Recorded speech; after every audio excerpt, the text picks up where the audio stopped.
어떤 사람들이 유대로부터 내려와서 형제들을 가르치되 너희가 모세의 법대로 할례를 받지 아니하면 능히 구원을 받지 못하리라 하니 바울 및 바나바와 그들 사이에 적지 아니한 다툼과 변론이 일어난지라. 형제들이 이 문제에 대하여 바울과 바나바 및 그 중에 몇 사람을 예루살렘에 있는 사도와 장로들에게 보내기로 작정하니라. 그들이 교회의 전송을 받고 베니게와 사마리아로 다니며 이방인들이 주께 돌아온 일을 말하여 형제들 다 크게 기쁘게 하더라. 예루살렘에 이르러 교회와 사도와 장로들에게 영접을 받고 하나님이 자기들과 함께 계셔 행하신 모든 일을 말하매 바리새파 중에 어떤 믿는 사람들이 일어나 말하되 이방인에게 할례를 행하고 모세 율법을 지키라 명하는 것이 마땅하다 하니라. 사도와 장로들이 이 일을 의논하러 모여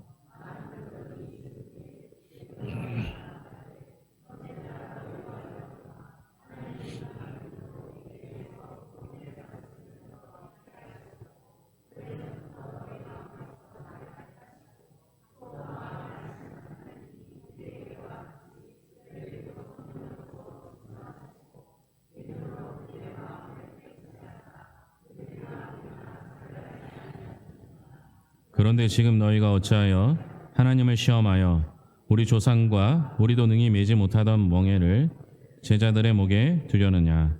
그러나 우리는 그들이 우리와 동일하게 주 예수의 은혜로 구원받는 줄을 믿노라 하니라.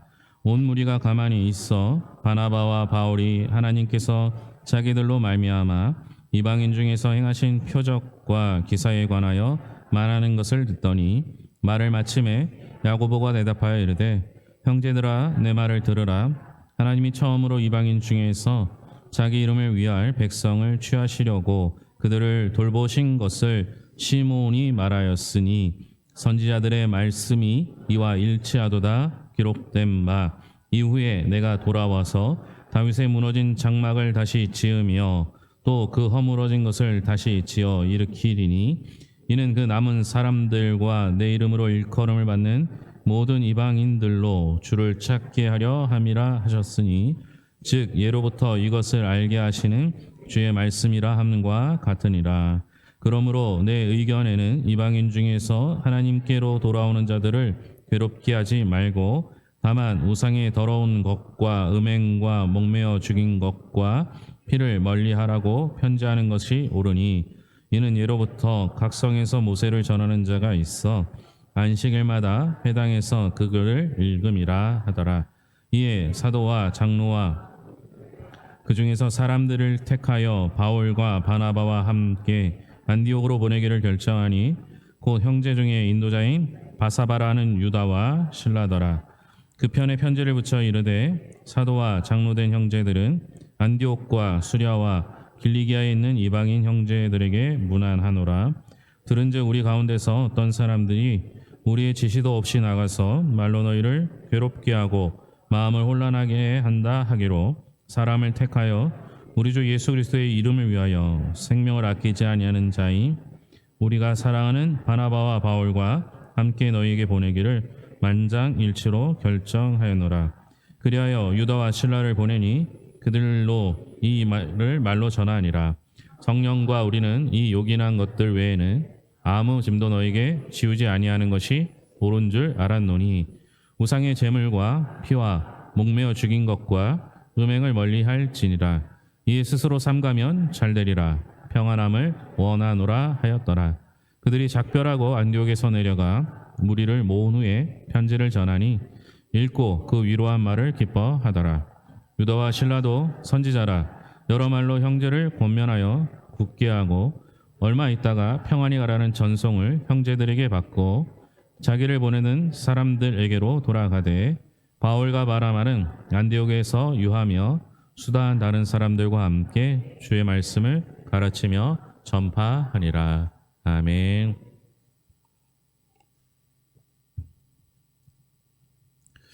바울과 바나바가 1차 선교여행을 마치고 13장을 마무리합니다. 그리고 이제 14장, 15장에 들어서서 예루살렘 공회가 이제 시작되게 되죠.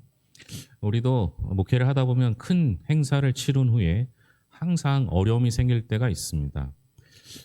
행사를 잘 마무리하고 은혜롭게 잘 끝났음에도 불구하고 문제가 생길 때 참 감당하기 힘들 때가 있습니다. 이런 일을 어떻게 견뎌야 하는가라고 생각할 때가 있죠. 근데 여러분, 우리가 알아야 할 것은 신앙인에게 문제가 없는 것은 아니라는 거예요. 우리가 예수를 믿으면 문제가 사라지는 것이 아니라 그 문제를 예수님으로 인해 해결할 수 있는 거죠. 그냥 문제가 없는 사람은 없습니다. 문제가 없는 교회는 없죠. 그러나 이 문제를 잘 해결하면 또 다른 은혜가 기다리고 있음을 보게 됩니다. 사도 바울이 돌아와서 안디옥교에서 말씀을 전할 때 바리새인, 유대인 중에 바리새인 유대인이 율법에 정통한 바리새인 유대인 중에서 기독교로 개종한 이들이 안디옥 교회에 와서 가르친 내용이 갈등을 준 겁니다. 그들은 자신들이 철저하게 믿고 있는 율법 신앙을 바탕으로 그리스도인으로 개종한 이방인들에게 율법이 가르친 대로 할례를 받아야 한다라고 가르치고 주장한 것입니다. 이 문제는 간단한 문제가 아니에요. 왜냐하면 이 유대인들의 생각에는 하나님은 유대인의 하나님이라는 거예요. 그래서 유대인들에게 구원을 주시는 거예요. 이 안에 갇혀 있으면, 이 생각 안에 갇혀 있으면 유대인 외에는 이방인들은 구원을 받을 수 없는 거죠. 그래서 그들이 타협한 게, 양보한 게 뭐겠어요? 이방인도 유대인이 지키는 율법을 지키면 구원받을 수 있다라는 논리로 조금 넓혀놓은 거죠. 그래서 유대인이 가져야 할 율법을 준수하는 것과 하나님의 언약의 관계인 할례, 언약의 표징인 할례를 받아야만 구원받을 수 있다. 이렇게 이야기를 합니다.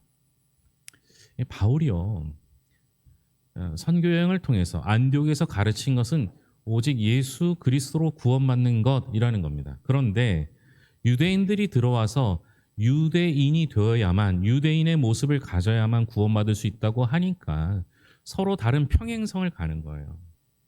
여러분, 교회는 교회 안에 다툼이 일어나는데 세상의 다툼과는 좀 다른 경향을 갖고 있어요. 교회 안에서의 다툼과 세상의 다툼이 다른 것은 무엇이냐? 세상은 옳고 그름을 가지고 다툼을 해요. 그래서 틀린 사람이 있고 맞는 사람이 있어요. 결국 맞는 사람이 있는 그쪽으로 결정하면 되거든요. 그런데 교회는 신기하게도요, 옳은 일과 옳은 일을 가지고 싸워요. 둘 다 맞는 이야기이기 때문에 항상 평행선을 가죠. 그러니까 내가 맞는 거예요. 내 얘기가 맞는 거고요. 만약 옳은 일과 옳은 일이 있다면, 그래서 다툼이 생겼다면 하나님의 뜻은 무엇일까요? 경우에 따라 달라지나요? 그렇지 않아요. 하나님의 뜻은 다툼이 없는 거예요. 그러니까 내 의견을 주장하지 말라는 거예요. 그래서 결국 안디옥 교회가 선택한 방법은 무엇이겠어요? 그들과 변론했지만 해결되지 않으니 어떻게 해요? 초대 교회의 중심이었던 예루살렘 교회에 이 문제를 해결해 달라고 요청합니다. 그럼 바울은 잘 타협하지 않는 사람이었어요. 특히 복음에는 타협하지 않는 사람이었죠. 그럼에도 불구하고 자신의 의견이 평행선으로 이어지자, 교회 안에 문제가 생길 것 같자 권위를 가지고 있는 예루살렘 교회에 이 문제를 의논하게 됩니다. 예루살렘 회의가 소집됩니다. 바울과 바나바에게 그동안 일어났던 일들을 이야기할 수 있는 기회도 주었고, 반대편 바리새파 유대인, 기독교로 개종한 그 유대인들에게도 말할 기회를 줍니다. 이게 2000년 넘은 이야기예요. 그럼 오늘날에도요, 이런 문제나 여러 가지 갈등으로 인해서 토론을 하게 되면 누가 이겨요? 목소리 큰 사람이 이기잖아요. 그런데 예루살렘 교회에서 각각의 이야기를 토의하고 변론할 수 있도록 주었다. 얼마나 민주적인 절차가 2000년 전에 일어난 것입니까? 2000년 전에도 예루살렘 교회는 첫 번째 회의부터 이렇게 서로의 의견을 나눌 수 있도록 해줬다는 것이 오늘날 살고 있는 우리가 보기에도 부끄럽고 부럽고 신선하게 다가옵니다. 원래 안디옥 교회가 제기한 문제는 그리스도의 공동체의 일원이 되려면 할례를 받아야 하느냐, 받지 않아도 되느냐라는 문제였습니다. 여러분, 이걸로 따지면 받아야 된다는 사람과 받지 않아야 된다는 사람으로 나누어질 수밖에 없어요. 그런데 여러분, 항상 문제가 생길 때 우리가 해야 할 일이 뭐냐? 본질로 돌아가는 것입니다. 다시 말하면 할례를 받아야 되느냐 받지 않아야 되느냐의 문제가 아니라 어떻게 하면 구원받을 수 있느냐라는 문제로 접근하기 시작합니다. 여러분, 구원은 어떻게 받아요? 할례 받으면 구원받을 수 있는 거예요? 아니죠. 구원은 나를 위하여 십자가에 달리신 예수 그리스도를 믿는 믿음으로 얻는 거예요. 다시 말하면 예수님으로만 구원받을 수 있는 거예요. 본질로 돌아가니까 어떤 일이 생긴 거예요? 할례의 문제는 문제가 되지 않는 거예요. 아니, 예수님으로 충분한데 할례를 논할 이유가 없어진 것이죠. 그럼 우리가 문제가 생길 때 해야 될 첫 번째 행동이 있다면 항상 본질로 되돌아가는 거예요. 두 번째 해결의 방법은 존경받는 어른을 통해서 문제를 해결하는 것이죠. 예루살렘 교회에 존경받는 어른이 누가 있었겠습니까? 베드로였습니다. 베드로가 자신이 사도행전 9장에서 고넬료에게 가서 복음을 전했을 때 성령이 그에게 임하는 것을 봅니다. 이것을 통해서 베드로가 자신의 경험, 성령이 임하시는 것, 하나님께서는 유대인과 이방인을 차별하지 않는다라는 것을 깨닫고 자신의 경험을 이야기해 줍니다. 아무도 반문하지 못하죠. 또 다른 어른이 나옵니다. 야고보입니다. 여기서 말하는 야고보는 예수님의 제자 야고보가 아니라 예수님의 형제 야고보였습니다. 예수님의 형제 야고보를 통해서 확인을 시켜줍니다. 이미 본질로 돌아가는 것, 그리고 훌륭한 어른이었던 베드로의 경험을 통해서 확인이 되었음에도 불구하고 마지막 절차 하나가 남았습니다. 여러분, 우리가 문제를 해결할 때 경험도 중요하지만 반드시 확인해야 될 것이 있다면 그것은 말씀입니다. 문제를 해결하는 마지막 단계는 말씀이에요. 야고보가 아모스 선지자를 통해서 이미 선포된 말씀을 통해서 베드로가 했던 그 경험을 뒷받침하게 됩니다. 사랑하는 성도 여러분, 우리의 경험이 중요합니다. 내가 한 경험이 중요하죠. 그러나 그 경험이 말씀에서 확인할 수 없다면 그 경험은 인정할 수 없는 거예요. 늘 말씀으로 확인해야 하는 것이죠. 이렇게 모든 문제가 잘 해결되었습니다. 이 문제를 해결함으로 인해서 확인할 수 있는 두 가지 정의가 생깁니다. 첫째는 하나님의 구원은 사람을 차별하지 않는다라는 겁니다. 하나님의 구원은 유대인이나 이방인이나 모두에게 가능합니다. 하나님의 구원은 누구나 받을 수 있습니다. 두 번째로 서로 다른 의견이 있어도 존중과 지혜로움 안에서 문제를 해결하면 더욱 견고한 신앙의 터전에 설 수 있다라는 겁니다. 문제를 해결하니까 오히려 더 견고해집니다. 문제를 해결하니까 더 든든히 서가게 됩니다. 때로는 문제가 있어야 할 때가 있는 거죠. 그 문제를 해결해 보세요. 그러면 훨씬 더 튼튼해집니다. 1차 선교행으로 사도 바울의 선교행이 마무리되지 않습니다. 2차와 3차까지 선교행이 이어지게 됩니다. 2차와 3차의 선교 여행에는 이 문제가 생기고 문제가 해결됨으로 인해서 완벽한 정의가 내려지고 그로 인해서 선교의 날개가 달리게 됩니다. 이제 두려워할 이유가 없어요. 바울이 이방인에게 복음을 전하는데 더 확실한 근거가 생겼습니다. 그것도 그냥 말로 전해진 근거가 아니라 편지, 오늘말로 하면 문서로 기록이 남겨짐으로 인해서 바울이 그 문서를 가지고 가는 곳곳마다 이방인들에게 복음을 전하며 반대하는 유대인이 있다면 그것을 근거로 제시할 수 있게 되었다라는 것이죠. 하나님의 은혜는 이렇게 놀랍습니다. 문제가 있죠. 없는 곳이 없습니다. 그런데 문제를 이렇게 해결해 나가다 보면 그 문제로 인해서 더 든든히 서가고 그 문제로 인해서 하나님의 은혜를 경험하고 그것으로 인해서 오히려 더 많은 일들을 할 수 있게 되는 것이죠. 그래서 우리의 인생은요, 문제 없는 인생을 꿈꾸시면 안 돼요. 우리 모두는 문제를 안고 살아갑니다. 그런데 우리가 꿈꾸는 것은 문제 없는 것이 아니라 문제를 해결받는 인생으로 사는 것이죠. 사랑하는 성도 여러분, 여러분 안에 반드시 문제가 있을 겁니다. 지금 없더라도 문제가 생길 수 있습니다.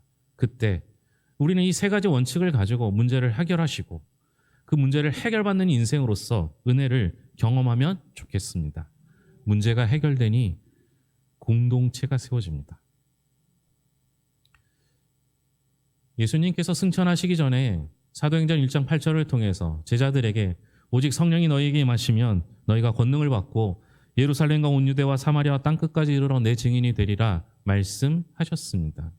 그리고 우리는 그 땅끝을 향하여 나간다라고 생각하고 있죠. 그런데 여기서 말하는 땅끝은 단순히 공간의 확장이 아니었습니다. 여기서 말하는 땅끝은 하나님의 통치의 영역이 늘어나는 것을 의미합니다. 하나님은 우리 교회만 계시면 하나님은 우리 교회 안에서만 하나님이 됩니다. 그러나 우리 하나님은 우리 교회뿐만 아니라 저 밖의 세상 속에서 하나님은 하나님의 나라를 이루시고 통치해 가십니다. 땅끝은 하나님 나라의 확장을 의미하는 것이죠. 그 놀라운 일이 이제 시작됩니다. 오늘 말씀을 보면 야고보와 그 제자들이 이방인들을 향하여 뭐라고 말합니까? 편지를 쓸 때 형제라고 말합니다. 형제는 가족에게 붙여지는 호칭입니다. 형제라고 불렀다는 것은 무엇입니까? 그들을 단순히 교회의 공동체가 아니라 내 가족이라고 받아들인 것이죠. 유대인들이 이방인을 내 형제로 받아들였다는 것은 우리는 모두 하나님 아버지를 한 분 아버지로 모시고 사는 우리는 한 가족입니다. 한 형제 자매입니다. 라고 고백하는 것과 같습니다. 공동체는 가족입니다. 문제를 해결하고 나니까 그 문제 안에 있었던 사람들이 보이기 시작하고 그 사람들이 내 형제가 되고 내 가족이 되는 아름다운 일들이 일어났던 것이죠. 우리 교회가 여러분의 가족입니다. 이유는 딱 하나, 하나님 우리 아버지가 되시기 때문입니다. 하나님을 아버지로 부르는 모든 사람들은 우리와 형제가 될 수 있습니다. 공동체가 되는 것이죠. 문제가 해결되었습니다. 이제 평안한 일만 있을 것 같잖아요. 그런데 2차 선교행을 떠나게 될 때 바나바와 바울이 마가 요한의 문제로 다투게 됩니다. 아니 문제가 해결되고 이제 선교에 날개를 달았는데 또 이런 문제가 생깁니다. 물론 이 속에서도 은혜가 있습니다. 나중에 설명드릴 텐데요. 여러분 문제는 계속해서 생깁니다. 그래서 우리는 어떻게 해야 돼요? 날마다 하나님 말씀을 거울 삼아 긴장해야 합니다. 복음 안에서 사는 일, 복음으로 사는 일은 늘상 도전의 연속이기 때문입니다. 우리의 일상에 깊게 들어와 매 순간 우리를 넘어지게 만드는 것들을 분별해야 합니다. 그리고 우리 자신을 견고하게 뿌리내리고 본질을 붙잡고 신실한 삶을 살아야 합니다. 여기에 우리가 성령의 충만함을 늘 추구하며 살아야 될 이유가 있습니다. 기도하겠습니다. 하나님 감사합니다. 문제 때문에 힘들었는데 그 문제를 본질로 보니 간단한 문제였습니다. 그 문제를 해결할 만한 사람을 우리에게 붙여주셨고 근거가 되는 말씀을 허락해 주셨습니다. 이 세 가지 방법으로 검증하게 하시고 문제를 바라보게 하시면 하나님께서 우리의 모든 문제를 해결해 주실 줄로 믿습니다. 해결하는 인생이 아니라 해결받는 인생이 되게 하여 주시옵소서. 문제를 해결하니 교회가 더 든든히 서갔습니다.